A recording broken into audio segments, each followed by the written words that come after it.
What's up? Welcome to the unofficial Tedeschi Trucks podcast. This is episode number 101, and I am Adam Choit. To follow this show, it's at Tedeschi Trucks Podcast on Instagram and on YouTube. Just search Tedeschi Trucks Podcast. If you are watching, you are already there. I appreciate the support. Please subscribe. Please like the videos, share the videos. That's definitely something that I deeply appreciate, I should say. I'm at Adam Choit on Instagram and Twitter. If you want to follow me, please definitely subscribe to the podcast on whatever platform you listen to podcasts on. That's helpful for sure. My other podcast is People We Love. PeopleWeLovePodcast.com is the website for that. At People We Love Podcast on Instagram. That one I talk to all different kinds of artists outside of TTB and music and all that, and that's a lot of fun. I won't dive too much into that one right now, but definitely check that out at People We Love Podcast on Instagram. TheEditedMovie.com is where my short film that I wrote and directed lives. It's free to watch. It's also on YouTube on my personal channel. I think you guys might appreciate that, so definitely check that out too. TheEditedMovie.com. So for today's episode 101, like I was saying, we have a returning guest, super fan, hardcore fan. I'm out of adjectives to describe his love for TTB, David Flamm. Georgia's own, of course. He and his wife, Ann, went to the first three shows of Tedeschi Trucks Band's tour 2023, as the band is now on the road. All three shows were in the state of Florida. What do we got here? At Fort Myers, BB Man Performance Hall was the first one, Friday, Jan 20th. And then Saturday, the 21st, Ruth Eckerd Hall, Clearwater, Florida. And then the third night on Sunday night, the 22nd, was Curtis M. Phillips Center in Gainesville, Florida. David and his wife Ann love the band. They've been to a million shows. They wear custom T-shirts with the song names and titles on them and lyrics and all that. If you've been to a number of TTB shows, you probably know them. But without further ado, let's bring on David Flamm. There he is. Good evening, Adam. How are you? Oh, I'm good. I see you. I hear you. You see me. You hear me. Those are all the things we need to do this. Thank you. I appreciate you taking the time once again. How you holding up during whatever year this is? Happy New Year, I guess it's because it's a new one. Yes, Happy New Year 2023. Ann and I are doing well. Both we're 63 years old and holding up well, and getting a nice dose of TTB to start off the year is the way to do it. Yeah, so we would make a road trip to start the year. Yeah, you're 3 of 3 so far for sure. That's so cool. I got the set list pulled up here. I got some photos of that you took from the show, at the show. So I figure we should just let's just dive into it. And if you want, even because I do like to hear about people's journeys and sort of background of how they ended up at the show that we were recapping. You said you took a road trip, so kind of tell me about that and arriving to the BB Man Performance Hall on Friday, and we'll dive into it. Absolutely. We did take a road trip. So the first show was Friday night. We actually got up about 5:30 Friday morning, hit the road 6 a.m., about a 9-hour ride down to Fort Myers. Damn, that's not around the corner. No. It's on the southwest corner of Florida, and Ann and I are very familiar kind of with the area. I went to USF in Tampa for 4 years. Ann's family had a condo down on Longboat Key off of Sarasota for a long time. We vacationed down there, so we're pretty familiar with the area, and that's kind of what kind of also prompted us to kind of do that, because we like the area and know it, and enjoy some good Florida seafood. So we took the road trip down, and we actually stopped in Sarasota for a late lunch to kind of give us a little bit of a break on the 9-hour ride down. And so we had a late lunch there, and then we just checked into our hotel and headed over to the concert venue. It was Friday night, so 2 sets of TTB, no opener. A pretty fancy hall that they had there in Fort Myers. I think it held about 2,000 people. Kind of maybe a little of a hoity-toity kind of theater place, and but beautiful sound. We were stoked to get in there and check out the first set of the new year. Oh, very cool. I appreciate the details for sure. It really does kind of color in the evening and the weekend, getting, just knowing that you guys, it's just one more, notch, so to speak, that shows how much you love the band, that you're willing to just drive that far distance. Any thoughts of flying? But you make a road trip out of it, I guess was the Yeah, plan. because we're hitting a couple other spots and everything, just kind of Right. easier to drive. And people always ask us, Adam, when they see us at the shows, like, you guys don't work, do you? You're retired or whatever. Like, no, we both have full-time jobs. We're able to mostly work from home. But usually we do we maybe take a day here or there, but we do a lot of weekend road trips, and we sneak some weekday shows in as well. But mostly, long weekends is what we kind of specialize in. Let's take a look at the set list here. We might as well dive. Let's dive into it here. And I'll kind of let you just kind of recap the evening for me, and I'll jump in, and because I know all these songs other than Mr. Clean, which I did not know, but then obviously you were able to, or some video I did, or audio did make its way onto the internet. Let's just say that. So I was able to hear part of that, but let's get into the music. Yes. So start out with what is that, Crescent, right? They started right from the beginning. Here, my dear. Just kind of, a mellow way to open the show. Very nice. We're like, okay, when you hear the first song, you're wondering, well, how far are they going to go, with Crescent, so Right. forth, what you're gonna see. And then into Fall In, obviously Mike comes out front, sings. Just love that song. Fall In is great. Felt like they really had a lot of horn outro on that. I don't know. It just seemed embellished to me. I don't know. It could have been kind of what we've been hearing, but I guess with it being, we hadn't seen them since the Beacon in the early October, so it'd been over 90 days or whatever. But Fall In just sounded great.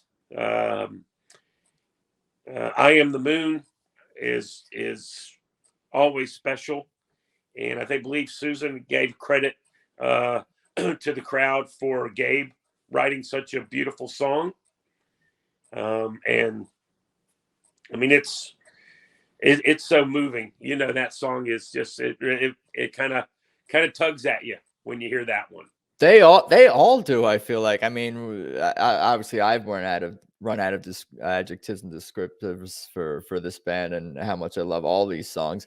But there's a lot of Derek shine on these first three songs, I'm sure. In addition to the horns on Fallen, did you catch Derek? I'm sure doing some really, because towards the outro with Mike and Derek and all that, like, I really love just how they do all these songs live, and they continue to explore new directions for them. As you're saying, Fallen, like, no two versions are the same.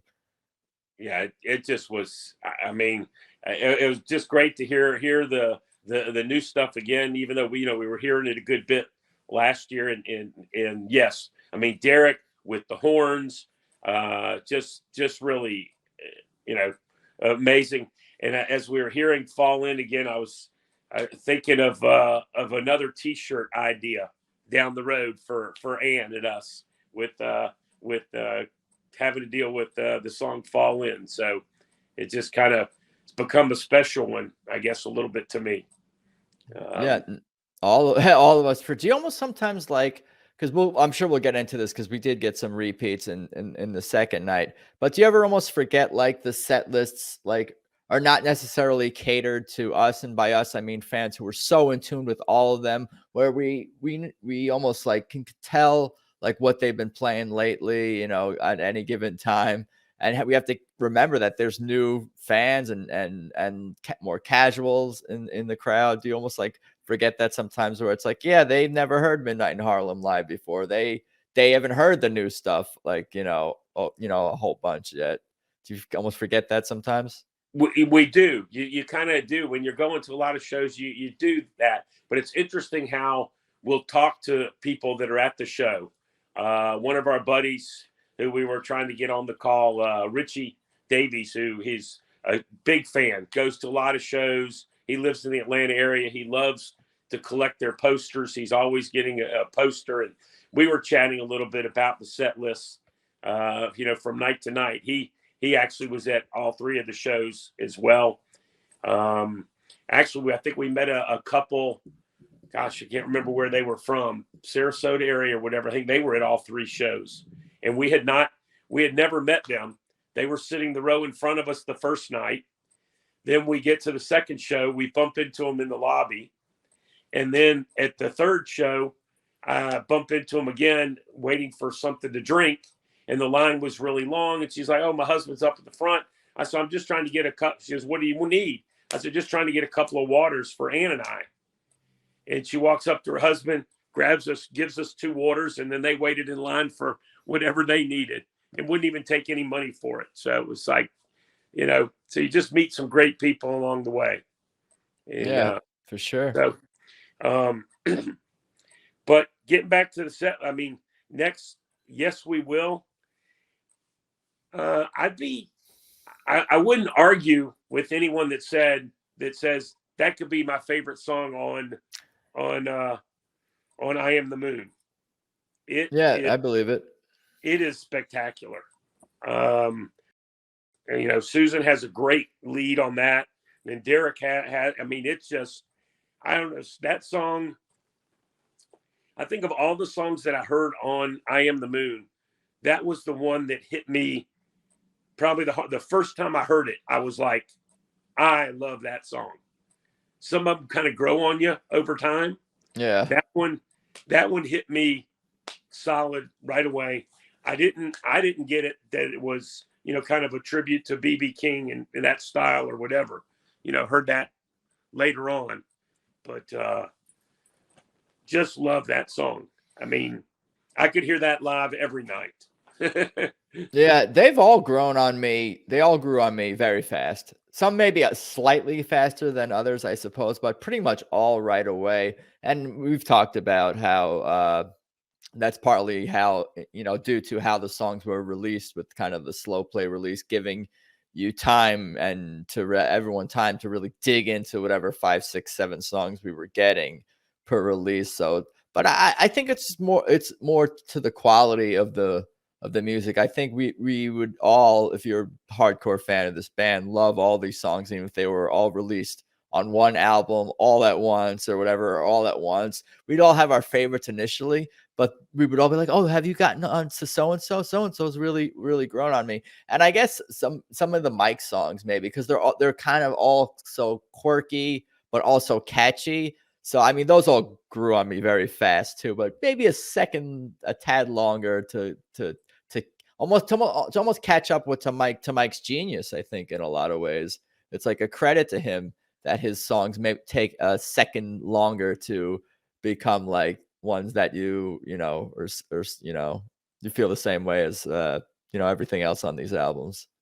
Yeah, I think I think putting it out like they did, kind of like 6 songs in a grouping, gave you time to really absorb each Yep. album and each song, as opposed to trying to absorb 24, in kind of rapid fire. You could just really dig into 6 of them for like 30 days and just really just soak it up, and then go on to the next one. But then you keep coming back to what's before it, and then right. So you soak that one up, and then you add it together, and you just keep kind of building on it, right, till you get to the full picture of all 24. And yeah. I think I tried to add up, because there, like you said, there were some repeats, which usually you wouldn't see on a kind of a 3-night, even though it was, different venues, wasn't a 3-night run. But I think they covered 14 of the 24 I Am the Moon songs between the 3 nights. We had, I think, 14 of the 24. Yeah, no, it's so much fun to see all these songs and a lot of times you don't even know what direction they're gonna go in exactly. I see they flipped Part of Me and Bell Bottom Blues in I guess live when you saw that. They did that was their marking on the set list. I think they handed out a few of them. I think it was on all of them that they had. So I guess somehow right before maybe Derek decided that that would be the better way to go, because I mean we had four originals to start, and then so they did Bell Bottom I Blues, see. yeah, and then which is always good. I wouldn't say it's one of my all-time favorites, but it always moves me when I hear it. Always moves me when I hear that. Um, and Part of Me always seems to kind of get the crowd going. You always hear pretty good buzz at the beginning of Part of Me, right? It's You know, upbeat. yeah, yeah. You get a good feel, and it was pretty much. I will say the three shows were. I would call them sit-down crowds for the most Yeah. part. Really got up and danced like encore and stuff like that. Some nights there's a few people up, and but it, I mean, well, we'll talk a little bit later. I actually jumped up one night, so um, but Part of Me again, Derek in Kebby, kind of trading kind of at the end of Part of Me, and Derek making some interesting sounds with the guitar and everything. Great outro as always on Part of Me. Yeah, I loved what they, because that was, I don't want to say a newer thing because they've probably been doing it for like 2+ years now. But having Kebby play sort of the outro, it gives it the song a whole nother like deeper level of like emotional feel, so to speak. Whereas like the first part is very dancy and upbeat, and then the outro, it's like a more of a slow burn almost in a sense, and then they bring it back up. I mean, that's what this band is the peaks and valleys within songs, within sections, within albums, within live shows. And I just remembered a thought I was going to say a few minutes ago, is that if they had released the entire I Am the Moon all the songs at once, it would have been too overwhelming for me and for us. I feel like, I mean, it was already, I feel like, pretty overwhelming, just like the excitement of getting like all these new songs within a reasonably fast turnaround, and being overwhelmed emotionally by the songs. Like, so I feel like there wouldn't have been enough hours in a day, and I wouldn't have been able to accomplish like anything else in my life, maybe. Although some things you can do while you're listening to music, but well, I would have been almost too focused on listening to like all 24 of these songs or however many there are, like to be doing anything else at the time if they were all released at the same time. I'm gonna read the set list real quick for anyone who's listening, just listening. Here, My Dear Fallen, I Am the Moon, Yes We Will, Part of Me, Bell Bottom Blues. Was ahead of Part of Me actually, then Stand Back and Mr. Clean introduced into the set, and Idle Wind to close out the first set. I guess tell me about Stand Back, Mr. Clean, Idle Wind, if you have Yeah, any thoughts I on mean, those, and then yeah, we'll I mean, we'll move on. We got a few more sets to get through. yeah, I mean, Stand Back. I mean, I think I heard it maybe at the Beacon one night. A couple, it's been played a little bit, and I think going back and up until a few months ago, I think they'd only done it a handful of times, in 10 years, and Gabe and Susan kind of trade off, lyrics on that and everything, and Derek's guitar, and it's great to hear, them doing, as I say, the brothers songs, Allman Brothers songs. So it was really cool. And then, I mean, they segued immediately. I mean, there was no break into this instrumental, and it just had a great beat, the horns, and then Ephraim had just a prolific trumpet solo, and it just had such a great groove. And the buzz, to me, it was, what was that? What did I just hear? I didn't know what I heard, right?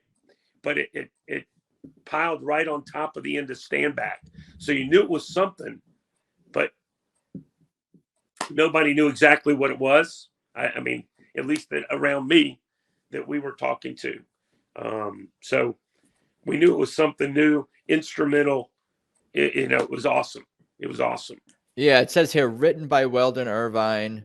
Mr. Clean originally appeared on Freddie Hubbard's 1971 album, Straight Life. That's from jambase.com, talking about, TTB debuting that. So that's one of the few things that I did get to listen to from these Florida shows was your video or someone's video of Mr. Clean. Yeah, it was super funky. I love that. That was very cool. And I think they went back into Stand Back. They fit? No, it didn't. No, it didn't. It didn't. Checked. I did check that, and it didn't. I wasn't sure about that either. But they used actually my video on that article. Oh, there you go. Yep. I was like, and so my video is from the second time they played it. I did Facebook Live the first time. And I love to do Facebook Live so my friends can kind of experience the show real time. But when I upload those to YouTube, the quality is not very good. And so I've been lazy to try to just do regular recordings. And but I did for the second night on Mr. Clean. But it was great to hear something new, right? It was just, and figured it had to be some kind of cover, right? With all the new music out, you knew they weren't throwing a new original out, no. Right? So you knew it was something. It had a almost like a little bit of almost a volunteer slavery vibe to it, just a little more up tempo.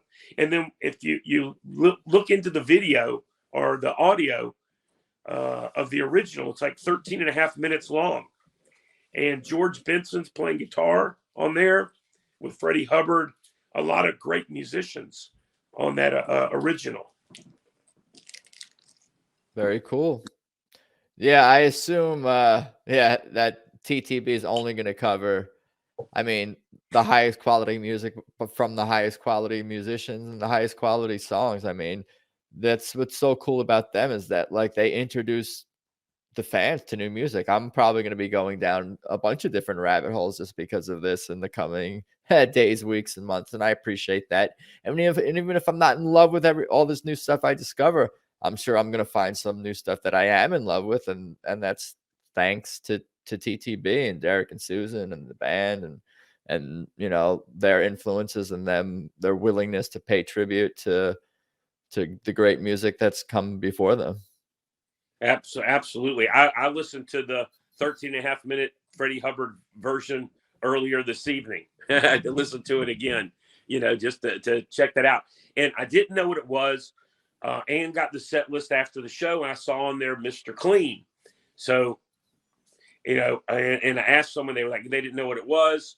And after the show, we happened to get to see Kebby for a quick minute. And I had thanked him for being on your show. Oh, I appreciate that, and him. And telling him how much we enjoyed the interview and him sharing, his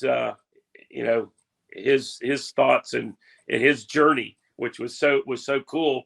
So I'd asked him about it. He goes, "Yeah, man, it's an old jazz one." He said, and he said Ephraim really, really dug that. And it seemed to me throughout the 3 nights, everything, that maybe there was a little more emphasis on the horns, giving the horns, they're always prominent, but just felt like maybe giving them a little bit more. And Mr. Clean, I think, certainly kind of fit that bill. I think it's about 6 minutes worth is what they did. Very cool. Yeah, no, I believe that. And after talking to Kevin, I believe that he would always want more horns, is always down for more horns, down for more prominent horns, down for more powerful horns. Anything you want to mention about Idle Wind before we move on to the second set of one the last first thing night? about Kebby, I think he also mentioned jazz, right? The jazz background and everything. Oh, of course, yeah. So I think, kind of Mr. Clean kind of plays into that. Idle Wind, always love Idle Wind. Certainly missed the Kofi's flute on that, but you always know that's pretty much going to be the end of the first set. Derek always puts that as the seems to be the first set closer a lot, and it just, I mean, it's a beauty. It's one you always want to hear. It's probably not, it's not played as much as a lot of their classics, I would say, but it's definitely a favorite. Definitely a favorite. I think I just figured out why, or another reason why they put Idle Wind sort of to finish first sets. I think it's because Derek's a good husband. It gives Susan a longer break, doesn't it? Because that's such a long thing, and she's gone. She leaves the stage pretty much after her lyrics part of the song is done. So that gives her a longer break during intermission, does it not? That could be. That could certainly be it. Oh, I think I'm onto something there. I think you might be. What a good dude. So we got the set 2 here the first night. So Long Savior, Anyhow, Gravity, Emmeline, Outside Woman Blues, Shame Just Won't Burn, Soul Sweet Song, Made Up Mind, I Can't Make You Love Me, Show Me, and Walk on Gilded Splinters. Yeah, Gilded was not. I guess they were choosing between those two, and they did Show Me again, really focusing on the horns. Gotcha. But I think I sent you a picture. So Long Savior.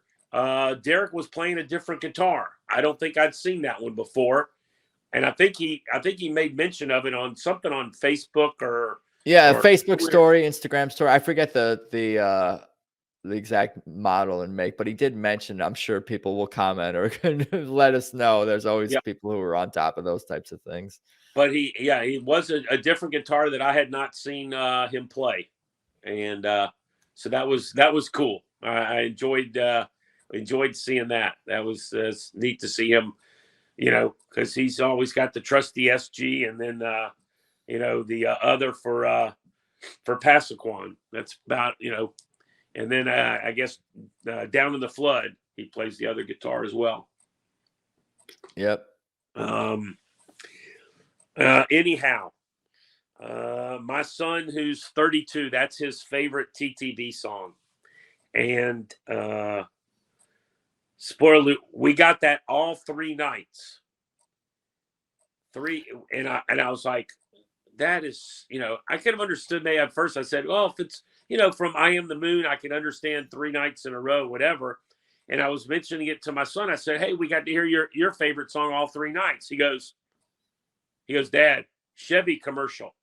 Yeah, that's what I was going to say. It's like there must be, it's in the contract or something like that. I don't know. Or, maybe it's, it is a way maybe for some newer fans or people that, have heard it on TV, something. But it's one of my favorites. It's my son's favorite. It's, I mean, Susan's vocal on that is spectacular, So, and she's been, I think Derek has kind of turned the lead over on Anyhow to her. I think the last, whatever half dozen times I've seen it, I think she's taken the lead on that. So it's always a favorite of mine. Yeah, I think when she started playing the Les Paul, she plays the Les Paul on Anyhow, the Gibson Les Paul, which is sort of a little bit of a newer guitar for her to play. And I think that adds a little bit more of a biting tones maybe to her solos on Anyhow in some of these songs. They go through phases. Susan will be doing the solo on Anyhow for the next 2 years, and then Derek will do it for whatever, and then some other instrument will come on. I think I've heard some versions even back in the day with Kofi doing the flute. I'm pretty sure I heard Kofi doing flute on Anyhow. I think so. Yes. And if you go back to those recordings, like those will really pop for you, because like we haven't heard anything like obviously remotely like that in a long time. But they always, whatever version I'm listening to in the present, pretty much sounds like, oh, that's the quintessential TTB best version, favorite version, and the one that sounds the most right. It's amazing how Derek and the rest of the band, but especially Derek, I would say, could play different notes and different combinations of notes, over these different solos, but they all sound like oh yeah, that's the right timing, and that's how it should be, exactly how he played it. Nothing different would be right either, but he comes up with all these different combinations, and no two solos are the same, and they all sound correct. Yes, absolutely. I mean, again, the whatever free form little improvisation that Derek allows, and you'll see, he'll nod to Susan, continue with that lead, extend that or whatever, keep on going, you're feeling it, let it go. And sometimes when they'll trade off, right, and back and forth on a lead or something like that. Yeah, we're gonna get to that, I think, a couple of songs later, I Yeah, see. yeah. Gravity, another highlight to me off the new album. Gabe Gabe singing and Derek's guitar work on that is whew, I mean I think that's one of my favorite kind of Derek guitar parts on I Am the Moon. He Where he really does makes that. it sing. He really there's no one else who can make the guitar sound like that the way he does on that album. And maybe not even him previously, because I feel like those are new, higher pitched. He's adding, maybe there's frets added to his guitar or something. I don't know what he's doing, but like those sounds are just incredible. Like really, obviously, like the screaming vocal. It's really like a screaming like vocal to it, like Yeah. quality. Obviously, I mean that's part of the course for Derek, but you know, just really guttural sounds, and obviously those high pitched sounds are super cool. Yeah, I love everything they do on the song with, such a groove, and the powerhouse Gabe is just adds so much, of course, to it. I don't know what else to say. Yeah, it's it's a great one. I love it. And then Mike came out front again for Emmeline. I mean, his voice is, incredible. I mean, to me, he could be fronting any band out there. His voice is amazing. It's just stellar, and that's a beautiful song. Just beautiful. Love And that it's one. so different. It really is so different from every other song in the set. And I feel like it's such a Mike song. And like I was kind of commenting before, it almost takes the fans, at least for me, like a second to catch up to what the hell is going on with this song. And it's such a unique mood to the song. It's kind of moody and even a little bit like dark, I feel like. But like there's been times since this song has come out and I've heard it play, and I've been like, oh, I am in an Ebeline moon right now. This is perfect. This is totally hitting the spot. Like, this is it. The song, it resonates just as much as really anything that's come out on these albums. Yeah, I love his soft outro on that too. Haunting was the word I was looking for, Yes, with just yeah. the harmony vocals, Oh of my God. course. Yeah, so good. And then you go from the quietness of that to Outside Woman Blues, right? You get they just hit you with the guitar. That's the peaks and valleys and Yes. the ups and downs of what, not ups and downs, but the rhythm of the set.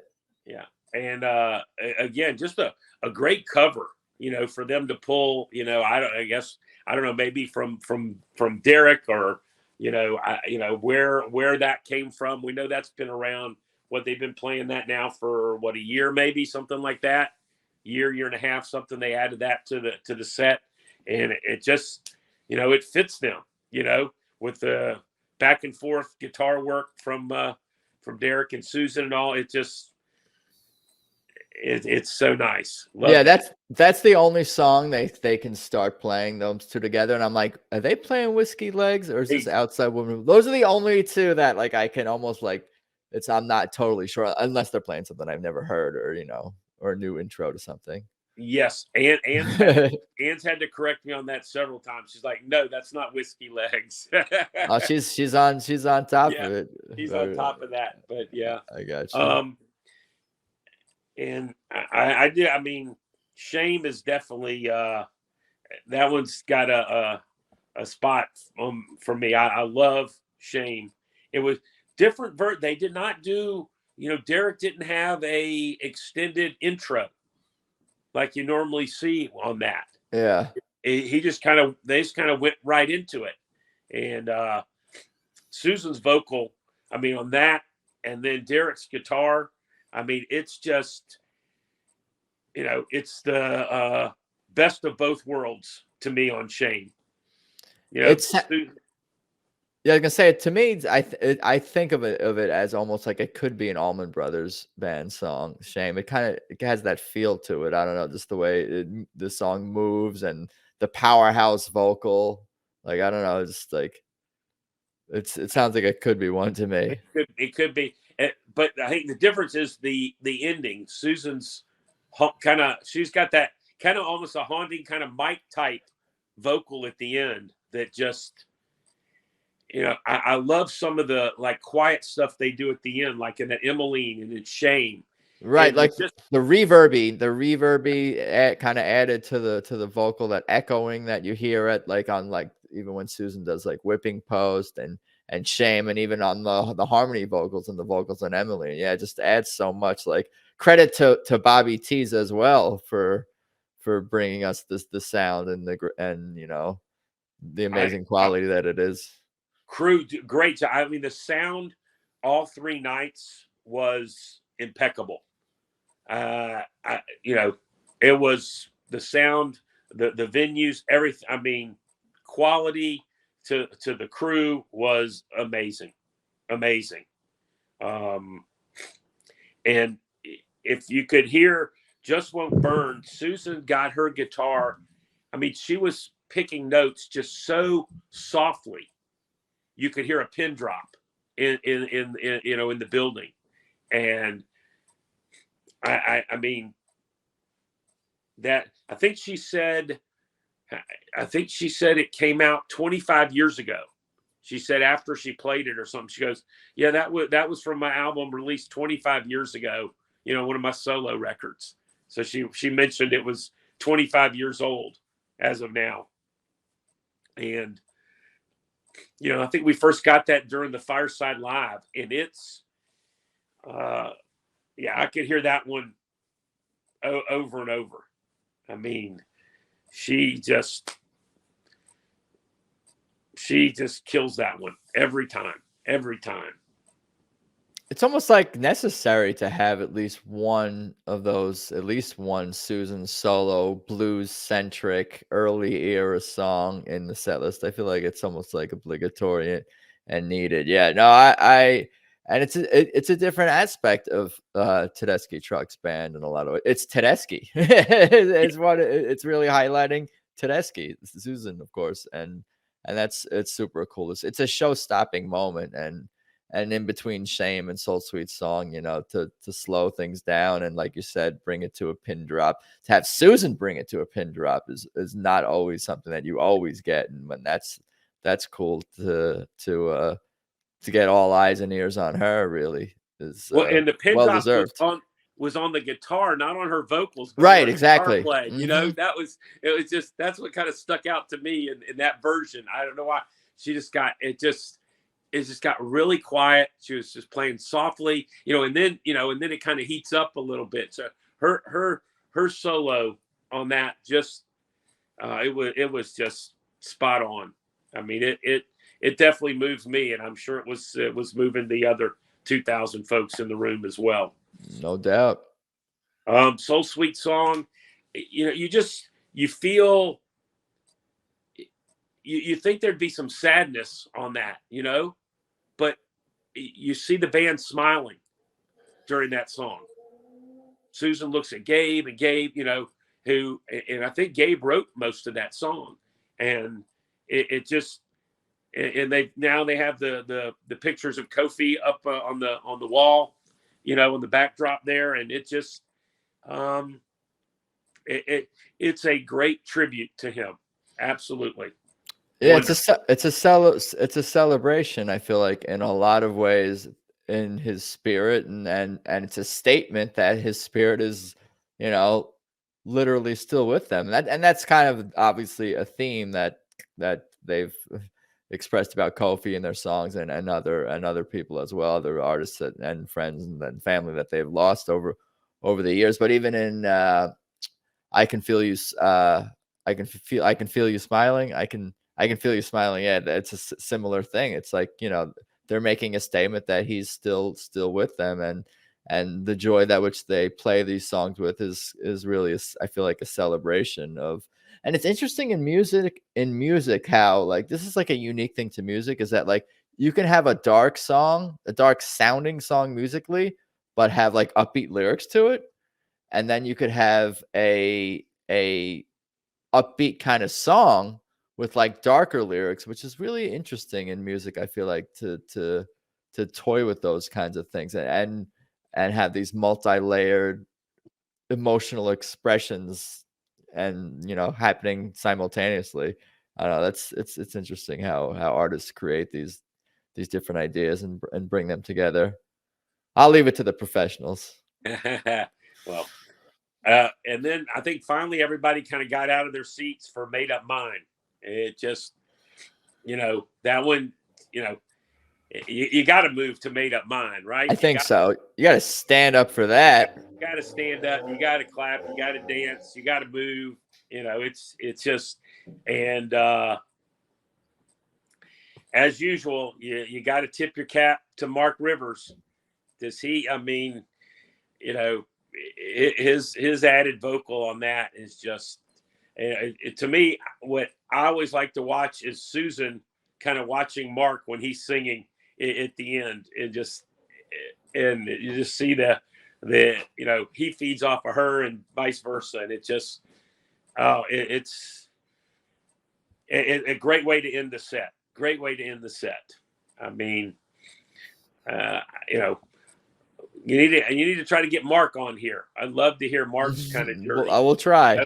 I mean, he would do that with you. I would think 100% you could make that happen. But we'll keep trying. His vocal on Made Up Mind is just, it's so good, so good. Yeah, they're also good individually. They're also good collectively. They're also good in different combinations with each other. And it's so fascinating and interesting and entertaining and soul fulfilling to hear this music. It's amazing. I don't know. I'll let you continue on. And then I Can't Make You Love Me encore. That was the first time Ann and I have seen it live. I've seen videos and heard it and everything, but it had never been in the room. When they'd done that, and Susan came out and she goes, "Well, Gabe and I are going to do one, just the two of us, and then we'll bring the band back out." And it was beautiful. I mean, it was very very moving. I was happy to get to finally hear that one, in person. That was such a treat for Ann and I to hear that one for the first time live. Yeah, I wonder if she thinks they must think about Kofi sometimes when it's just piano and Susan, like, or keyboard and Susan, like, because obviously that was some of the big TTB moments and special moments with Susan and Kofi, doing songs together. For you, oh God, Song for you, yeah, that's what I was thinking of course. Yeah, yes, yeah. I know Gabe has brought a lot to the band. It's he is, Kofi is surely missed, but Gabe has really. I mean, he's incredible. He is incredible. And, no, it's great that and it's not to cut you off, but yeah, it's great that he's brings. I think it's better that he brings something different than Kofi. Like he sings more and he's more and has lead vocals and maybe is more a hand in that aspect of the songwriting and all this stuff and his whole solo career, and even bringing his band onto the tours added a whole new element. Rather than, not that we would be expecting a flute playing / keyboard playing player to replace Kofi, but like it's definitely, I think, better, and more I don't know, it's just better that I think he brings his own sound and talents to the band. And yes, absolutely. But he, I mean, it's you always wonder, oh, you're losing somebody, you're bringing somebody in new. What's that dynamic going to be? And he's definitely added to what's there.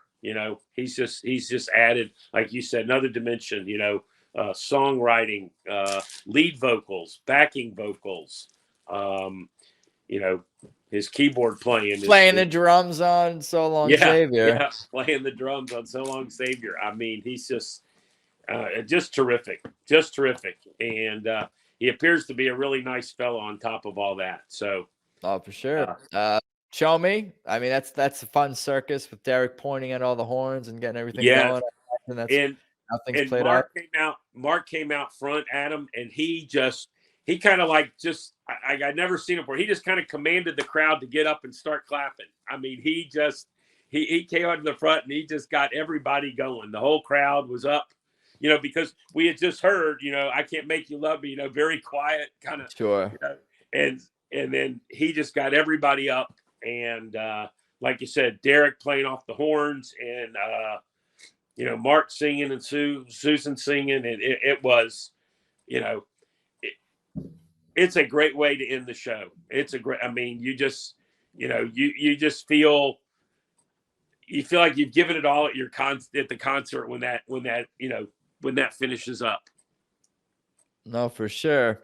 I pulled up this set for the next night if we're all good. We got a little ways to go here for set one, Ruth Eckerd Hall, Clearwater, Florida. Hear My Dear Fallen, I Am the Moon. Playing with My Emotions, La-Di-Da, Gin House, Yes We Will, It's So Heavy, and Let Me Get By was the first set for that night. We don't have to give every detail of every song, of course. The Sundays we already kind of talked about, but stellar set list as always, of course. Yeah, you see four repeats in the first set there from the night before. We had we're working our way back north, Adam, from the Fort Myers to Clearwater is about an hour and a half north up on the West Coast. So for us, we're coming back towards Atlanta. So we had about an hour and a half drive on Saturday, and another beautiful venue. Some people had said, well, God, if you thought the crowd in Fort Myers was going to be a sit down, quiet crowd, they said Ruth Eckerd Hall is probably worse for sitters and all. But again, great sound. Was mostly a sit down crowd again, maybe till the encore. Is it because it's an older crowd? Is that what it is? Is it the humidity down there? What is? No, I don't see it as an older crowd. There's such a mix of people, right? And one thing I don't get, and Ann can certainly correct me, but we're both 63. Ann had knee replacement surgery August 3rd last year. We want to be up dancing. We're 63. I think we got to be above average age for the crowd, and we'll even say, we were sitting down, and we had one night we were in the second row, and if she's got a tall person in front of her, even sitting down, she can't really see. So it just kind of depends on what's happening. But I think she'd rather be up dancing and maybe not be able to see the full stage, than sitting in the seat and see the full stage. When you're dancing, you look to the right of the person, the left of the person, you can still see and everything. But when the music moves you to move, as Susan said in her little piece, last word I heard her say was dance, right? Be kind, be considerate. But I know in my heart of hearts, the band feeds off the crowd, right? If the crowd is giving it back to the band, they're going to give you more. It's just, no doubt. I mean, that's the way I've seen concerts since 1973. Bands feed off the crowd. Susan did also post on Instagram story, I think on Facebook story, because someone did ask about the standing sitting debate, and she kind of addressed it and basically just said what you said, was like she prefers people to stand and dance and have fun, but also at the same time be considerate to the people around you. And that's kind of what I try to do at shows, because obviously I want to stand, and I kind of just like sit, talk, feel it out with the person behind me, whatever. You guys standing, you guys gonna be okay, but you do your best, or you try to find a place on the side or get closer to other people standing. I don't know. The debate is never going to end, but it does kind of seem like if you're on the floor, you're going to stand, and if you're in the balcony, you're going to be sitting. So, I mean, maybe those are at least general guidelines to go by if you're seeing TTB at a theater show in terms of what to expect. If you want to sit, go up top. If you want to stand, go down low. Is that a thing? Like the first night, we were second row off to the right side a little bit, and the couple that I mentioned before that we had met, and he was talking about standing, whatever. I was like, go for it. He got up and kind of started dancing, and I would say his moves were different. My moves are probably very different. And so I said to his wife, I said, get up with him. I'd rather see you dance than him, I was like, both of you get up and dance, it's I want them to enjoy it. They were moved to dance, get up and dance. If you block my view a little bit for a little while, hey, you got front row, I had second row. You beat me to the tickets. You want to get up and move, get up and move. I'll adapt, right? I'll adapt.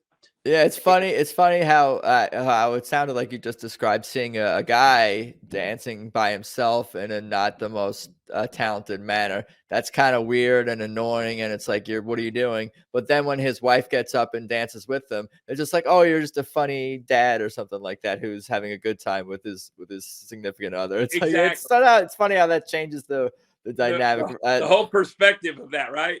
Yeah, I could see that. Yeah, that means if I get up, I need Ann to get up with me to balance it out. Right. They give us confidence, so to speak, for sure. To dance and all that. But just looking at this set list, Playing With My Emotions was a one that was added. And again, like the haunting, I can't help but think of like the haunting, sort of outro and the harmony vocals on that. Like that's one that's definitely grown on me for sure. Yes, I would, and I will say when that one first came out, it didn't hit me like Yes We Will. It's one that grew on me, and now I like it as much as anything on the album. But it took me a while to get with Playing With My Emotions, and now I really like that one. And it was great to hear that. La Di Da was added. That was great. Gin House Blues. I don't know what to say about that one. That is it's fun. Oh my gosh. Gabe's keyboard on that, Mike's singing. I mean, and it's Susan and Derek guitar. I mean, that is a Gin House party. Love that one. Same. Got another Yes We Will there, and we talked about how much you love that one, of course.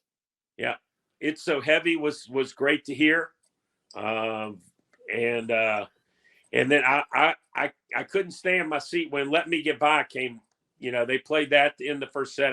I got up, and the guy sitting next to me. So Ann and I were not seated together the second night. She was on row C, I was on row E, and couple sitting next to me, he was from Sarasota. So he had an Allman Brothers shirt on. He was my age or older. He had never seen TTB, and he was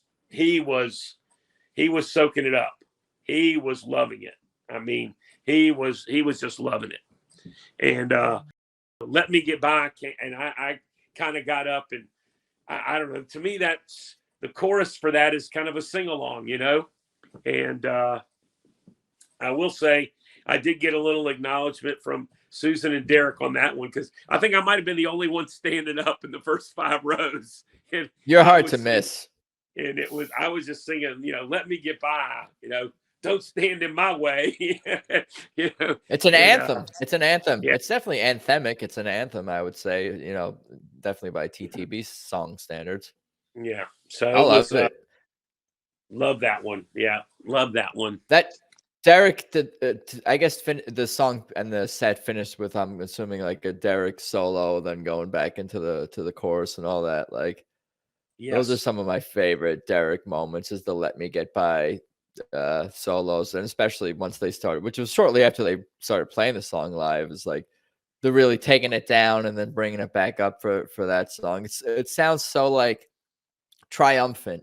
That's like, it feels like it's a triumph. You're by the end of this song, you feel triumphant. And again, it's like part of the whole anthem vibe of the song. Set 2 here, circles around the sun, Passaquan just won't burn anyhow, walk on gilded splinters. Either why does love gotta be so sad or keep on growing. Maybe we'll get into that in Midnight in Harlem. We got why does love gotta be so sad. Gotcha. Yep. And Midnight in Harlem, that did it. Bound for Glory, and Ain't That Something to I guess finish out the we did not get Bound for Glory. We did not, Adam. We did not get Bound for Glory, and we didn't get Ain't That Something.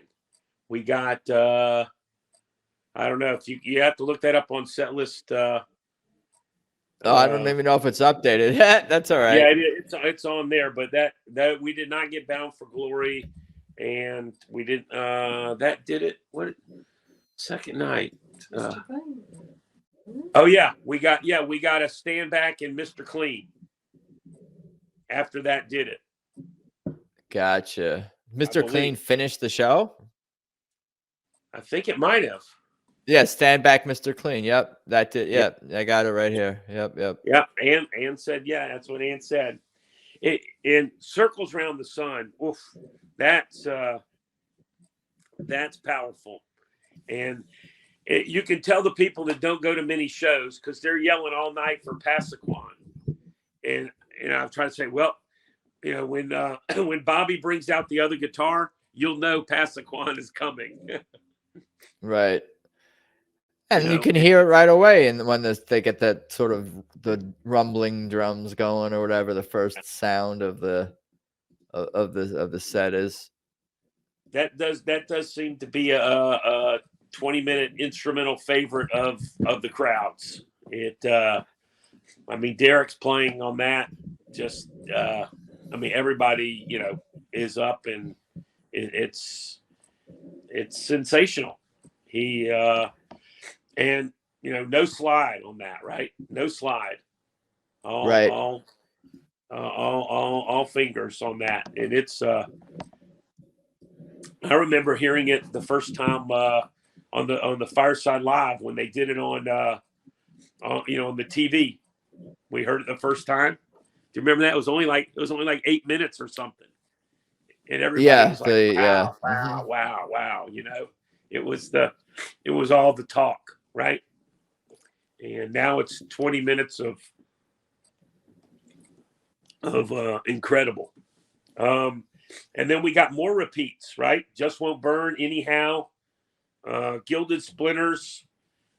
That has to me such a heavy vibe that I really like. It's like a chant. Almost feels like a fire chant, almost like a Native American. It's a great sound, very catchy, a groove. Yeah, certainly. With Mike with great vocals again, great vocals on that. Why Does Love Got to Be So Sad? Obviously, Derek being featured all throughout that guitar. Always nice to get a Midnight in Harlem. And show stopping. Yeah, I actually recorded that version. I recorded that and put that on my YouTube channel. I recorded it that night.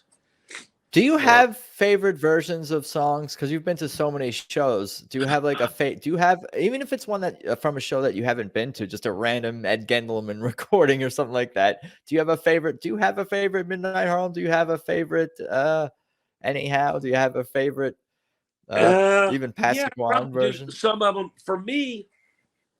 It's got to be probably a show that I've been to, Sure. And for me, it always takes me back to like that night, where we were sitting, or were we with some friends, what venue were we at, that type of thing. Sometimes that makes sense. Yeah, that's sorry to cut you, but yeah, that makes sense. It's not just about the particular, all the musical choices necessarily that the band and the artists are making. It's about you and your personal connection and where you were at a certain place and time in your life, emotionally, Yes, geographically, and exactly. music is a very emotional thing beyond just like playing certain notes and sounds on an instrument.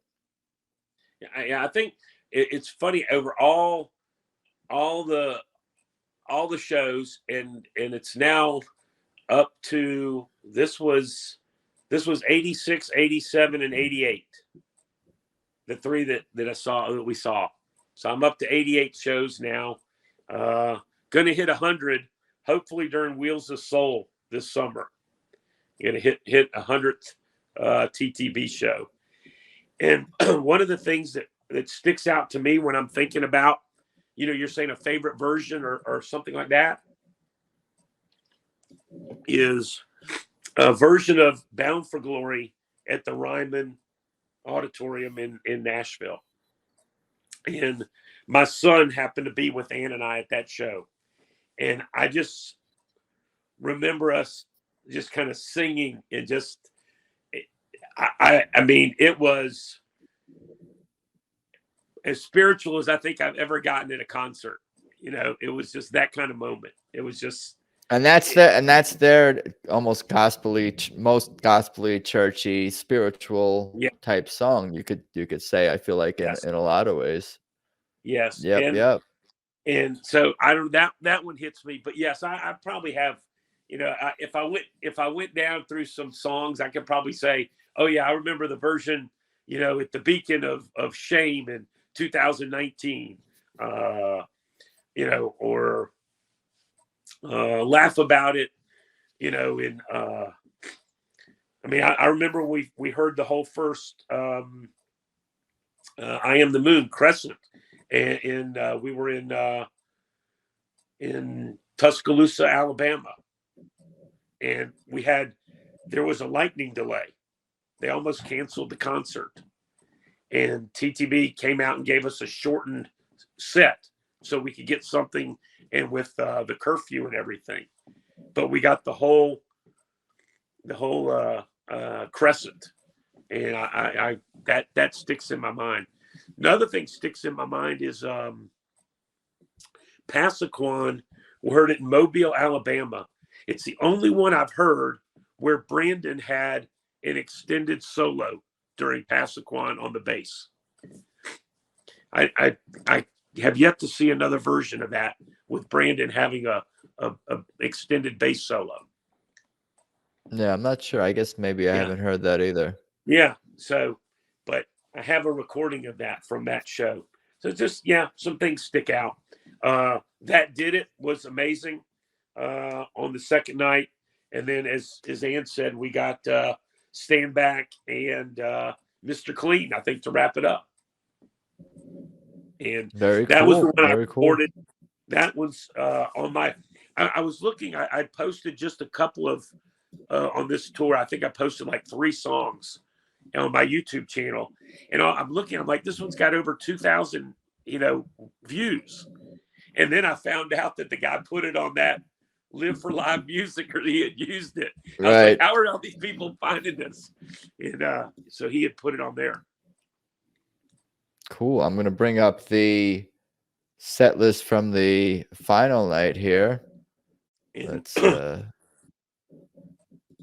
that here. Bear with me.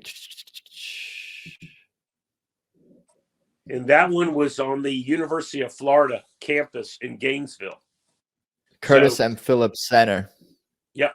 And I got it right here. Don't know what it means. The letter. Do I look worried? Raining day until you remember. Any day. Soul Sweet Song. Gravity. Everybody's got to. I always forget the last part of that song. The Taj Mahal cover. Yeah. Circles around the sun. Passaquan. Anyhow, made up mine. Everybody's got to change. Everybody's got to change sometime. Yes.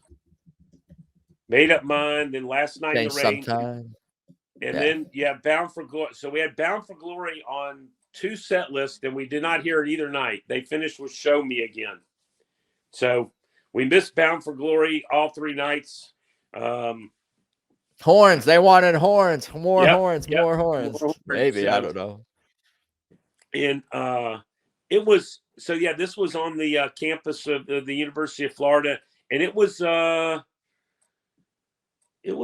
another hour and a half drive north for us on Sunday to get to Gainesville.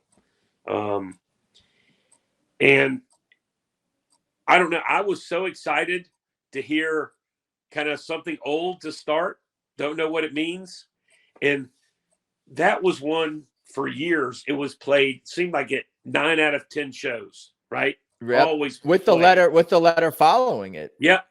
And it hasn't, it kind of has been, quiet. And it was so great to hear it.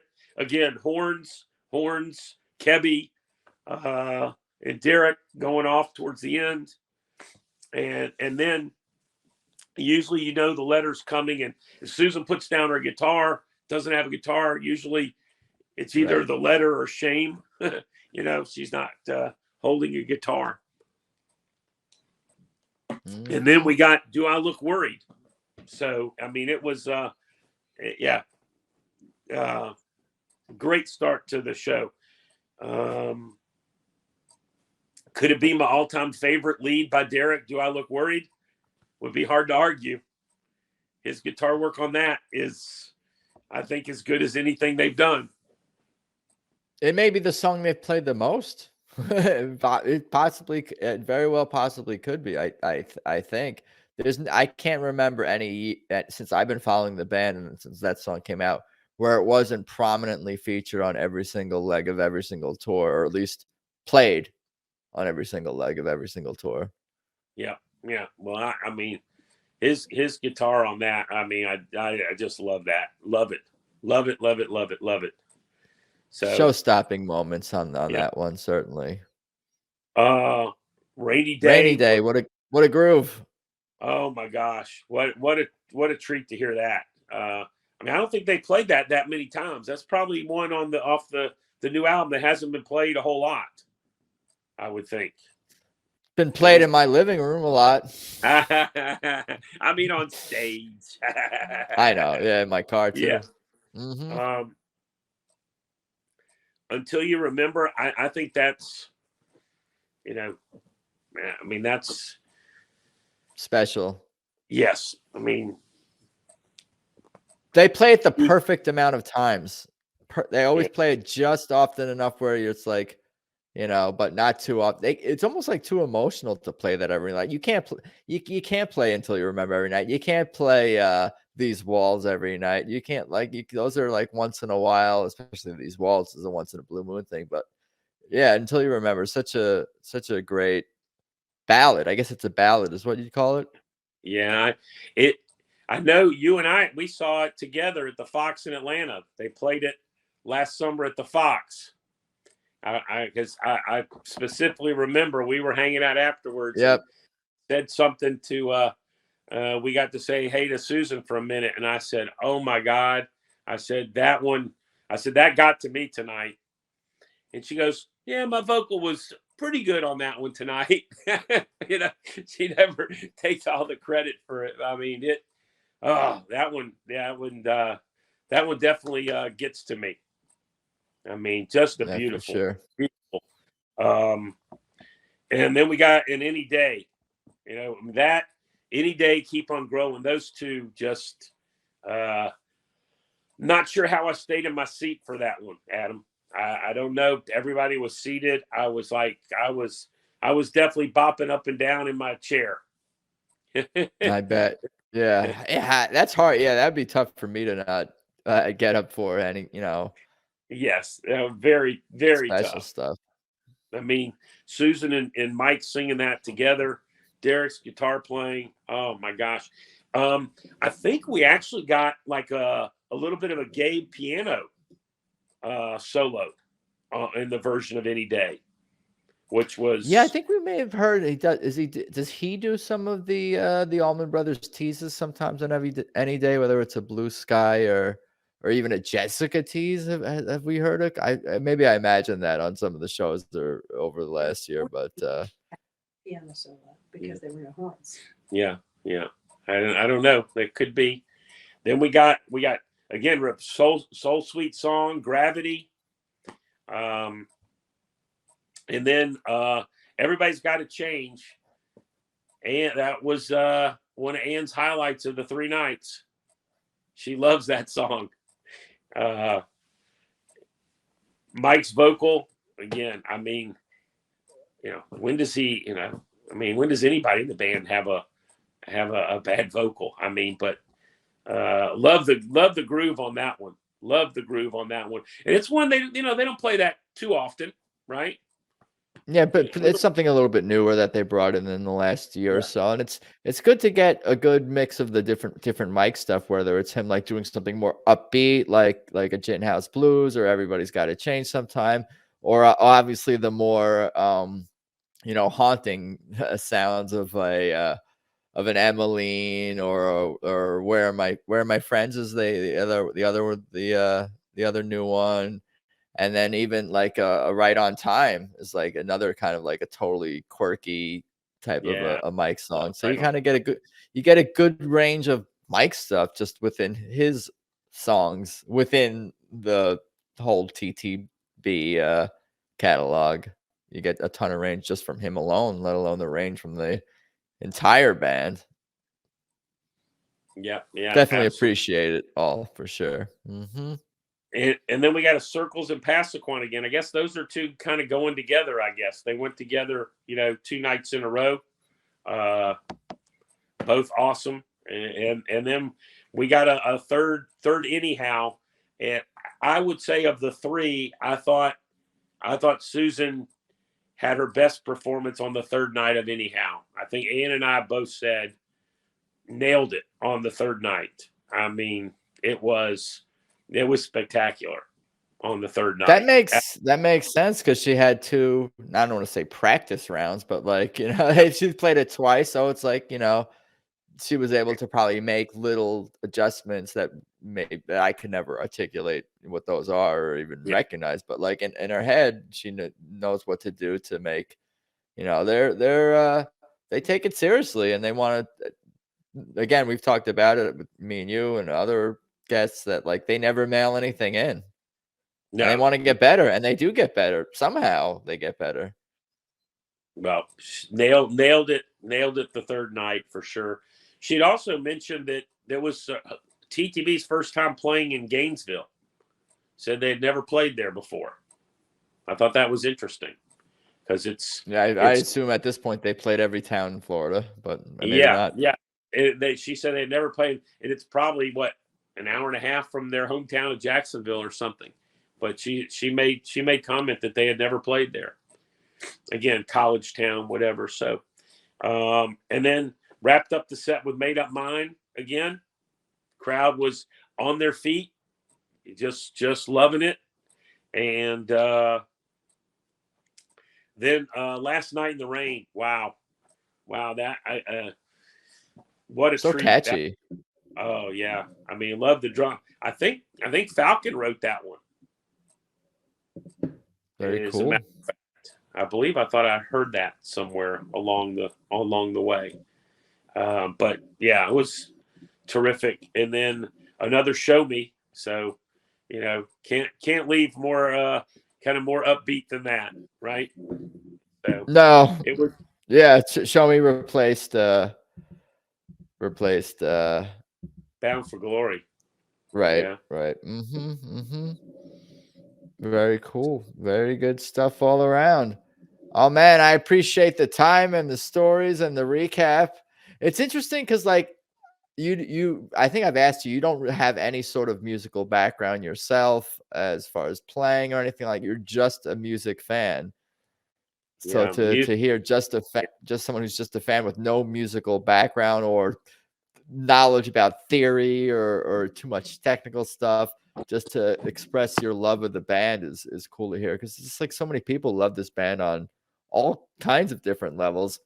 And for me personally, I feel like I have a pretty good cross section of like interests and knowledge and history, whereas like I play a little guitar, I have this podcast, I'm in, I work in film and TV production, so I have a definitely appreciation for all these kinds of different areas and all the things that go into making a TTB show, and it helps me, I think, be able to have conversations with different people who come to this band from all different walks of life and and have different levels of knowledge as far as like, technical things or musical things or knowledge about fan experiences. Like everybody brings something interesting to interesting to the table to talk to about.